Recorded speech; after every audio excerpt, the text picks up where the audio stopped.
Gold, trusted gold buyers. మీరు తాకట్టు పెట్టిన బంగారాన్ని విడిపించి ఈ రోజు ఉన్న మార్కెట్ ధరకు కొనబడను.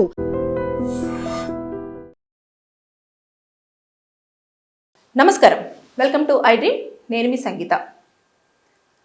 5 చిన్నారులు తలసేమియా వ్యాధితో బాధపడుతున్న వారికి మధ్యప్రదేశ్లోని సత్నా గవర్నమెంట్ హాస్పిటల్లో ఎవరైతే అధికారులు ఉంటారో వారి నిర్లక్ష్యంతో హెచ్ఐవి బ్లడ్ను ఎక్కించడం జరిగింది. ఇది చాలా వరకు దుమారం రేపుతుంది. పేరెంట్స్ కూడా చాలా ఆగ్రహం వ్యక్తం చేస్తున్నారు. కొంతమంది ఈ విషయాన్ని బయటికి రాకుండా కూడా అడ్డుకోవడం అనేది జరుగుతూ ఉంది. అసలు ఏం జరిగింది అనేది మనం తెలుసుకుంటే, ఎప్పుడైతే తలసేమియా వ్యాధితో బాధపడుతున్న చిన్నారులకు బ్లడ్ అనేది ఎప్పటికప్పుడు ఎక్కిస్తూనే ఉండాలి. ఎవ్రీ మంత్ కానివ్వండి, 2 months కానివ్వండి. అంటే వారి యొక్క పరిస్థితి ఎలా ఉంటుందంటే, ఆ బ్లడ్ ఎక్కిస్తేనే వారు బ్రతకడం అనేది జరుగుతూ ఉంటుంది. దాని ప్రకారంగా బ్లడ్ అనేది ఎక్కించే సమయంలో ఈ సత్నా గవర్నమెంట్ హాస్పిటల్ దగ్గరికి 5 చిన్నారులు ఆ రోజు బ్లడ్ ఎక్కించుకోవడం కోసం వచ్చారు.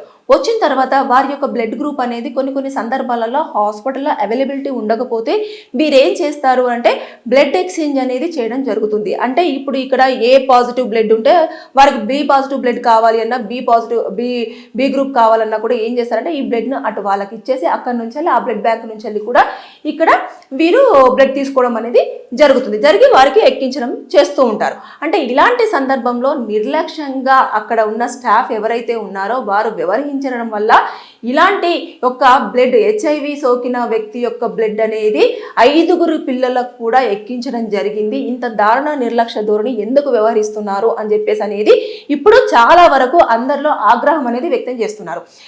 ఇక్కడ చూసేసుకుంటే ఇప్పుడు బ్లడ్ అనేది డొనేట్ చేసేటప్పుడు చాలా వరకు టెస్టులు చేస్తూ ఉంటారు. టెస్టులు చేసేసి ఎన్ని గ్రామ్స్ ఉంది, ఎంత వెయిట్ ఉన్నారు పర్సన్, ఎంత హైట్ ఉన్నారు, ఏమైనా డిసీజెస్ ఉన్నాయా లేదా అనేది కూడా చెక్ చేస్తారు. చెక్ చేసిన తర్వాతనే అప్పుడు బ్లడ్ ప్యూర్గా ఉంది, బాగుంది, తర్వాత నెక్స్ట్ వీళ్ళ బ్లడ్ మనకు పనికొస్తుంది అని చెప్పేసి అనుకున్న తర్వాతనే యాక్టివ్గా ఉంటేనే తీసుకోవడం అనేది జరుగుతుంది. అలా కాకుండా ఎలాంటి మీరు టెస్టులు చేయకుండా బ్లడ్ అనేది అలా ఎలా తీసుకున్నారు అనే దానిపైన కూడా ఇప్పుడు పోలీసులు ఒకవేళ ఇది కనుక పోలీస్ స్టేషన్కి వెళ్ళేసి కేసులు అయిపోయి వాళ్ళు కనుక కేసు ఫైల్ చేసినట్లయితే ఈ వేలో కూడా దర్యాప్తు చేస్తారు. ఆ రోజు బ్లడ్ ఎక్కించిన ఎవరైతే సిస్టర్ ఉన్నారో, లేకపోతే అక్కడ డ్యూటీ డాక్టర్ ఉన్నారో, లేకపోతే ఇంకెవరు ఉన్నారో, ఆ బ్లడ్ ఎక్కడి నుంచి రావడం జరిగింది, ఎవరు దీన్ని ట్రాన్స్ఫర్ చేశారు అనే దానిపైన కూడా మొత్తం పూర్తిగా కూడా ఎంక్వైరీ జరుగుతుంది. ఎంక్వైరీ జరిగినప్పుడు ఇప్పుడు ఇక్కడ స్టాఫ్ అందరినీ కూడా అడుగుతారు. అడిగిన తర్వాత ఈ బ్లడ్ మీ యొక్క హాస్పిటల్లో ఉన్న బ్లడ్ ఏదైతే ల్యాబొరేటరీ ఉందో దాని దగ్గర నుంచి తీసుకొని రావడం జరిగిందా, లేదు అనుకుంటే ఎవరైనా డొనేట్ చేసిన దగ్గర నుంచి మీరు ఏమైనా ఎక్స్చేంజ్ చేసుకున్నారా, అక్కడ నుంచి బ్లడ్ ఏమైనా మీరు తీసుకురావడం జరిగిందా అనే దానిపైన కూడా పూర్తి స్థాయిలో చెక్ చేస్తారు. చెక్ చేసిన తర్వాత ఈ బ్లడ్ ఇక్కడే అయింది అని అంటే మరి ఈ హాస్పిటల్లో బ్లడ్ ఒక పర్సన్ దగ్గర నుంచి వెళ్ళి తీసుకునేటప్పుడు, లేదు అనుకుంటే ఒక పర్సన్ వచ్చేసి బ్లడ్ డొనేట్ చేస్తున్నప్పుడు మీరు ఇక్కడ ఎలాంటి టెస్టులు అనేది చేయడం జరుగుతుంది, మీ నామ్స్ ప్రకారం ఎలా ఉంటాయి అనే దానిపైన కూడా పోలీసులు పూర్తి స్థాయిలో ఇన్ఫర్మేషన్ తీసుకుంటారు.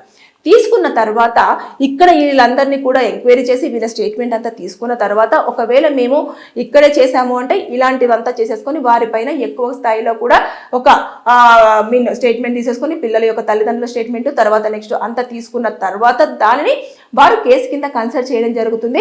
వీళ్ళు ఇండైరెక్ట్గా వారిని చంపడానికి ప్రయత్నం చేసినట్టే, అంటే బలవంతంగా చంపడానికి ప్రయత్నం చేసినట్టే.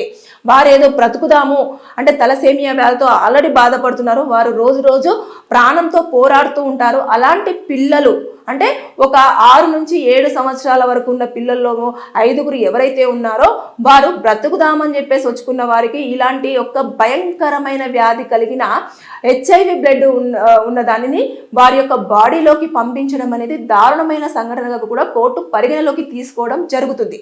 జరిగిన తర్వాత ఇక్కడ నిర్లక్ష్యం ఎంత ఉంది అనేది కూడా చెక్ చేస్తారు. చెక్ చేసిన తర్వాత అప్పుడు పోలీసులు ఇచ్చే మొత్తం పూర్తి ఎవిడెన్సెస్తో ప్లస్ తర్వాత ఇన్ఫర్మేషన్తో వారికి శిక్ష పడుతుంది. ఇక్కడ గవర్నమెంట్ హాస్పిటల్ కాబట్టి ఆ డ్యూటీలో ఉన్న వారందరూ కూడా సస్పెండ్ అవ్వడం జరుగుతుంది.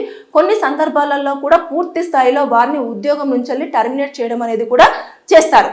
ఇకపోతే గతంలో ఇలాంటివి ఏమన్నా జరిగాయా, లేదు అంటే ఏమన్నా ఉన్నాయా, ఇక్కడ తలసేమియా వ్యాధితో బాధపడుతున్న వారే కానివ్వండి, లేదంటే బ్లడ్ ఎక్కించుకున్న వారు ఎవరైనా ఉంటే వారందరికీ కూడా ఆ టెస్టులు అనేవి చేస్తారు. చేసిన తర్వాత వారంతా ఆరోగ్యకరంగా ఉన్నారా లేదా అనేది కూడా పూర్తి స్థాయిలో తెలుసుకునే ప్రయత్నం చేస్తారు. ఎందుకంటే ఈ రోజుల్లో ఎయిడ్స్ అనేది చాలా వరకు ఎక్కువ స్థాయిలో విజృంభిస్తుంది అనేది రోజు పేపర్లలో న్యూస్లలో మనం వింటూనే ఉన్నాము, చాలా మందికి తెలుస్తూనే ఉంది.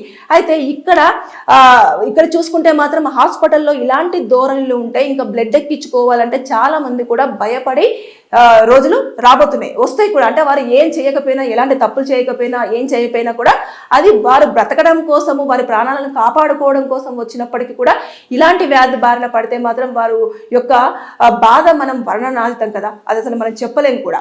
అయితే ఇక్కడ ఈ హాస్పిటల్ వరకు స్నత్న గవర్నమెంట్ హాస్పిటల్ ఏదైతే ఉందో అక్కడి వరకు సంబంధించిన ఇన్ఫర్మేషన్ ఈ విధంగా ఉంటుంది. ఇకపోతే ఒకవేళ బ్లడ్ అంటే బయట నుంచి వెళ్ళి ఆ బ్లడ్ అనేది ఎక్స్చేంజ్ జరిగింది, అక్కడి నుంచి రావడం జరిగిందంటే ఇప్పుడు అక్కడికి వెళ్తారు.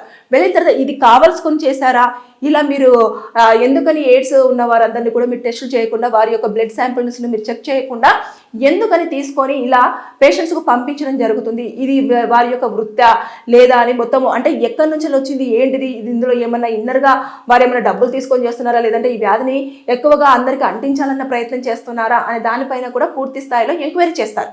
చేసిన తర్వాత అక్కడ నిజంగానే తప్పిదం జరిగింది, నిజంగానే కావాల్సుకొని చేశారు అని చెప్పేసి అనుకున్నారు అనుకోండి, అప్పుడు చాలా తీవ్రంగా వారికి పనిష్మెంట్ ఉండే అవకాశాలు ఉంటాయి. లైఫ్ ఇంప్రిజన్మెంట్ పడవచ్చు, లేదు అంటే 7 సంవత్సరాల వరకు జైలు శిక్ష కూడా విధించే అవకాశాలు ఉంటాయి.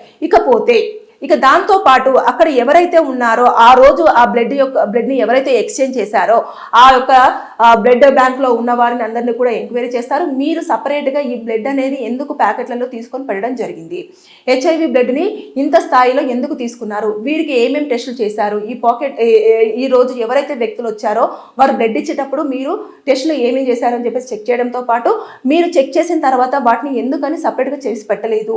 ఇప్పుడు నార్మల్గా పర్సన్స్కి ఉన్న బ్లడ్ ప్లస్ తర్వాత HIV పర్సన్స్ ఉన్న బ్లడ్ని మీరు డిఫరెంట్ చేసినప్పటికీ వాటికి ఒక మార్క్ అనేది వేయడం జరుగుతుంది. ఆ మార్క్ ఎందుకు వేయలేకపోయారు అనే దానిపైన పూర్తిగా ఇన్ఫర్మేషన్ తీసుకుంటారు. దాంతోపాటు ఎవరైతే హెల్త్ డిపార్ట్మెంట్ ఉంటుందో హెల్త్ డిపార్ట్మెంట్ వాళ్ళు కూడా ఇన్వాల్వ్ అవ్వడం జరుగుతుంది.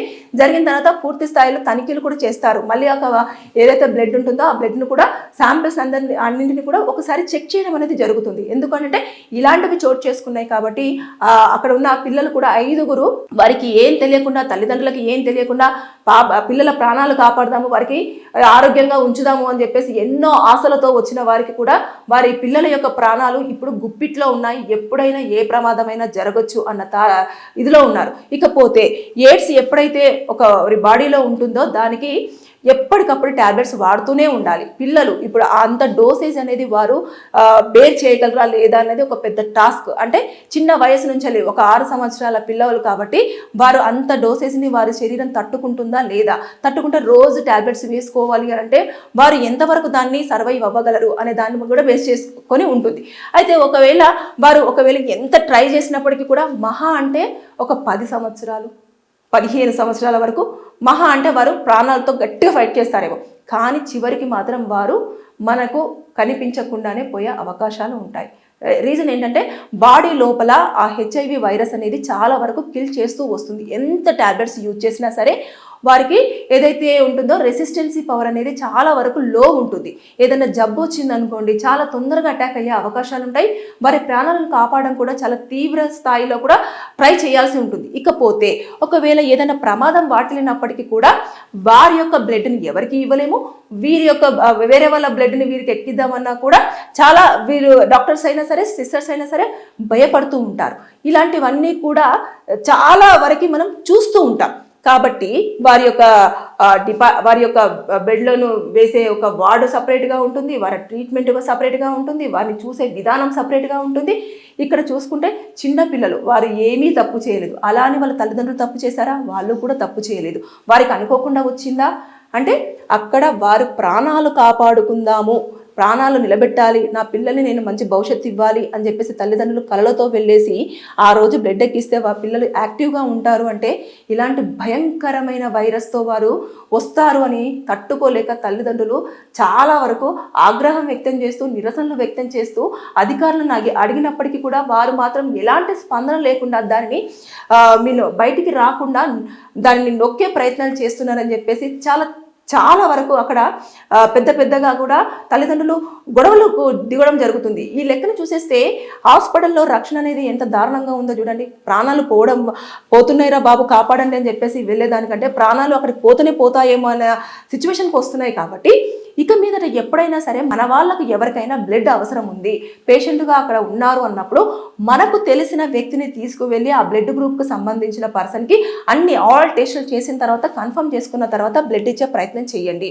ఎవరిదైనా బ్లడ్ ఇచ్చినప్పటికీ కూడా మేడం దీన్ని మళ్ళీ ఒకసారి మీరు టెస్టులు చేసిన తర్వాతనే మాకు బ్లడ్ అనేది మా పర్సన్కి ఎక్కించండి అని చెప్పేసి అనే ఇది మాత్రం ఉండాలి. మేము బ్లడ్ ఎక్కిచ్చేస్తున్నామంటే ఓకే ప్రాణాలు కాపాడాలి కదా అని చెప్పేసి ఎక్కిచ్చేస్తారనుకోండి, ప్రాణాలు పోయే పరిస్థితులు కూడా చోటు చేసుకుంటున్నాయి. కాబట్టి మనము అలర్ట్గా ఉండాల్సిన అవసరం ఎంతైనా ఉంది. చూస్తుంటే రోజు కూడా నిర్లక్ష్యం ఎక్కువైపోతుంది. అంటే ఎవరేం చేస్తారులే, ఏదో మేము చేసాం కదా, మేము చేసిందే ట్రీట్మెంట్, మేము ఇచ్చిందే కరెక్ట్ అని చెప్పేసి అన్నట్టుగా కూడా నిర్లక్ష్య ధోరణిలో ఇలాంటి సంఘటనలు చోటు చేసుకుంటున్నాయి. కాబట్టి ఇప్పుడు అక్కడ ఉన్న ప్రతి ఒక్కరు కూడా ఇందులో ఖచ్చితంగా ఆ 5 పిల్లల విషయంలో కూడా రెస్పాన్సిబిలిటీ తీసుకోవాల్సి ఉంటుంది. దాంతోపాటు వారి యొక్క ఉద్యోగాలు కూడా క్వశ్చన్ మార్క్గానే మిగిలిపోయే ఛాన్సెస్ ఉంటాయి. దాంతోపాటు పిల్లలకు నష్టపరిహారం కూడా వారు అందించాల్సిన అవసరం ఉంటుంది. ఇకపోతే ఏదైతే గవర్నమెంట్ హాస్పిటల్ ఉందో దానికి సంబంధించిన సూపరింటెండెంట్ కానివ్వండి, వారందరూ కూడా ఇందులో సంజాయిషి ఇచ్చాల్సిన అవసరం ఉంటుంది. వారి ఎక్స్ప్లెనేషన్ చాలా వరకు ఉంటుంది. ఇకపోతే ఒకవేళ ఇది కూడా గవర్నమెంట్ హాస్పిటల్ నుంచి వెళ్ళే బ్లడ్ అనేది ఎక్స్చేంజ్ జరిగింది అంటే అక్కడ ఉన్న ఎంప్లాయీస్ ఎవరు ఉంటారో వారిపైన కూడా సేమ్ అప్లికేబుల్ అవుతుంది.